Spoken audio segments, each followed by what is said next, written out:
السلام عليكم ورحمة الله وبركاته كسو دو برو تكنولوجي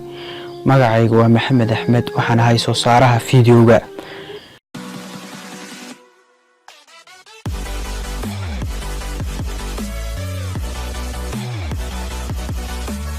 maanta mowduuceenu wuxuu ku saabsan yahay sidee ayaad u xalin lahayd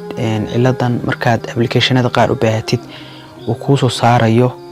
this item is not available in your country oo ah inaadan applicationka laga heli karin wadankaaga marka si aan u soo download gareysano waxaan isticmaalaynaa virtual private network oo ah laba application oo aan hore cashar uga soo diyaariyay waxaan idin soo dhigi doonaa linkiga hoostiisa marka ugu horeysa waxaan tagaynaa intaan ku connect gareyn waxaan tagaynaa ama si ku sii connect gareysanayna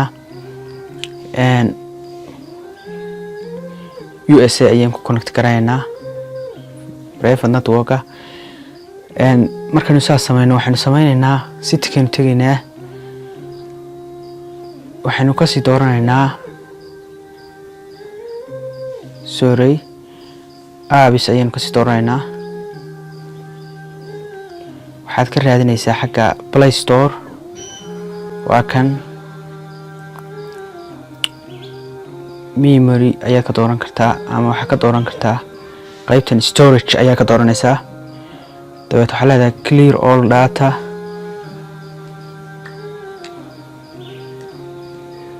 data marka tira waa ka soo noqonaynaa waxaanu imanaynaa Play Store keena ayaynu imanaynaa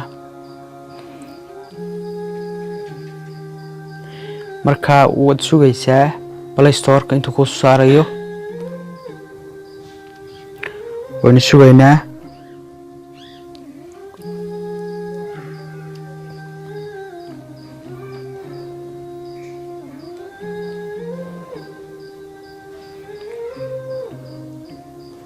waa ka Play Store ka wuxuu kugu soo bandhigayaa sidii in USA joogtid oo kale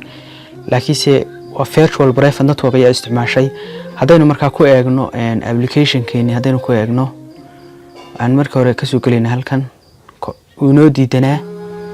hadaynu Play Store ka soo furno waa inuu hadda ogolaadaa waa ka Cortana wuu inoo ogol yahay hadeerto waan idin install gareysan kartaa mobilkaaga ku shuban kartaa aad baad ugu shuban kartaa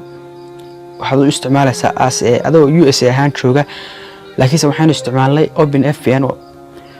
marka waxaan rajaynayaa inaan ka faa'iiday casharkan intaan isku soo noqonayno casharkan iyo cashar kale xiiso leh assalaamu calaykum waraxmatullaahi wabarakaatuh hana moogaan ama ka ilaawin inaad subscribe saartid haddaad ka heshid like saartid wixii fariina ama